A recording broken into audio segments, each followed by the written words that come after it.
Why is it so hard to let go of someone even when you know the relationship isn't healthy? Welcome back to Lumen and Lineage. In this video, we're exploring attachment, trauma bonds, emotional investment, and the hidden reasons people stay attached long after the relationship ends. Like, you know it's over, but you're still staying.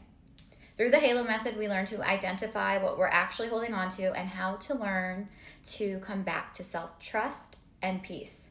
HALO clarity notes are available, so if you're navigating confusion and need personalized support, DM me at the HALO method and we can get started. Welcome back to Lumen and Lineage. Today I want to talk about something that almost everybody experiences in their life. The question is, why can't I let go? Maybe you've deleted the number, you're not even talking to them anymore, but your brain keeps revisiting them and the fantasy version of them. You logically know the connection's over, but you're like, why can I not stop thinking about them? You're still wondering. You're still maybe looking at old texts. You're still thinking about old conversations. And you might be feeling frustrated because you're like, why isn't this still over? Why am I still attached? But what if letting go wasn't actually about the person specifically? What if it's about what this person represents? One of the biggest things in my own healing journey was realizing I wasn't attached to the person necessarily, but what they represented, right? The future I had imagined, the hope that I had instilled, the story I told myself about what the relationship would eventually feel like. And that's important because you can't release something that you're not willing to identify. So in my 20-year relationship, at some point, he would be saying things. I'm like, I don't even have the same mindset as this person. Why am I still even here? Like, I didn't agree with a lot of the things that he believed, a lot of his morals. And I couldn't for the life of me at that moment understand why I was still so attached. So this is where the HALO method comes in. We are going to illuminate. We're going to bring everything to light. What are you actually holding on to? Is it the person or is it the possibility? Is it the relationship or is it the future that you imagined? Many people are grieving a dream, not necessarily the reality. And when we confuse those two things, we stay stuck. It's not like you had a impactful, meaningful relationship full of love, compassion, and understanding, and then you just lost this person. That's a different kind of grief. This is where you're kind of romanticizing potential instead of what actually happened during the course of the relationship. Your emotional needs were not being met and you're just still stuck. So the next thing in the HALO method is we reveal. What emotions are you feeling when you imagine letting go completely? Okay, it's scary being alone. I've been there. I was with somebody for 20 whole years, and I see a lot of my girlfriends jump from relationship to relationship because they don't want to face themselves. They don't want to be alone. So how are you feeling? Why are you still holding on? Are you fearful? Are you sad? Are you afraid of loneliness? Are you scared of disappointing yourself or other people? Sometimes we think that we're afraid of losing the person, but in actuality, we're afraid of facing what remains when they're gone, right? The silence, the uncertainty, the unknown. And this is a core reason why people stay in a relationship for so long, even when they know it's already ended. Not because it was healthy, but because the alternative of life on their own feels unfamiliar. And that can be really scary. The next step is lineage. This is where we're exploring our pattern. What feels so familiar about this dynamic? Did you learn to chase love? Were you never fully chosen? This comes from childhood stuff too. You really got to dig deep. Did you feel like you needed to earn love? Was love conditional? Do you feel like you needed to prove yourself worthy of love? Because many adult relationships are rooted in old emotional patterns.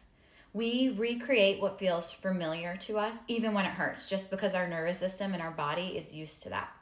This is especially true in trauma bonds. Trauma bonds often create powerful emotional attachments through inconsistency. So that's like the high and the low. And I've experienced that before. Like after a fight, you know you're going to be love bombed. You know you're going to be maybe bought gifts or treated a certain way. So you have the connection and then the withdrawal, the hope, the disappointment, and the nervous system becomes attached to that loop. And if you're like me, you love chaos and intensity, you think like it's romance and passion. But anxiety is not a connection. That's a hard truth that a lot of us need to hear. But it's an important one, okay? Intensity does not equate for intimacy and safety in a relationship. It should feel calm. And a lot of us are like, wait, this feels weird. Like if you actually try and get in a relationship with someone that is good for you or your nervous system and you're not used to it, just sit with it. You might feel a little boring. That's okay. Finally, we arrive at return. What would choosing yourself fully, completely, unapologetically look like today? Not someday, not in the future, today, right now, in this moment.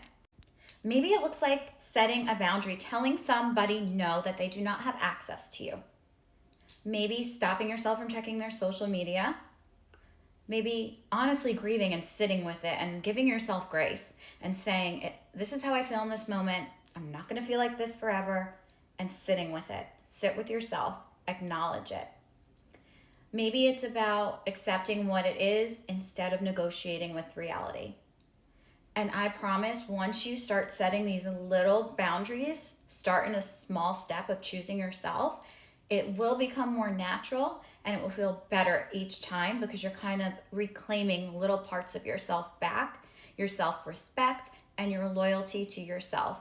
Your loyalty and self-respect to yourself has to come before anybody else. I don't care if you're in a relationship for 30 years, 20 years, 50 years. You need to have self-respect that is greater than anything else. And then once you have that and you've learned that and grasped that, then absolutely you would probably be in a healthier relationship and be attracting those better things so that you can show up in a real partnership. Letting go isn't being cruel. It's not forgetting. It's not pretending that the connection didn't matter. It's just really choosing peace over potential, reality over fantasy, truth over hope. And that doesn't happen overnight. It's a practice. Okay, it takes a lot of patience, a return to yourself. If you're struggling with letting go of something right now, you're not weak, you're not broken, you're human, and you're not behind. You're just being invited to see your patterns more clearly. And clarity is what changes everything because now you have a choice. You can stop those patterns because you're aware of what you're repeating. I used to be somebody who used to send like long paragraphs. And now I'm like, you know what? Silence, I feel like, is a better answer. Recently, I did share my perspective in the experience with somebody. Not necessarily to like bash them, but just how I perceive things. And that felt good to me. So if this resonated with you, I'd love to hear from you in the comments. What has been the hardest thing for you to let go of lately? And if you'd like support applying the HALO method to your life, I have affirmation decks, journal prompts. I have a lot of things in the works. So you can go ahead and follow me and DM me HALO at the HALO method on Instagram. Until next time, observe the pattern and return to yourself. I love you. Have a great day.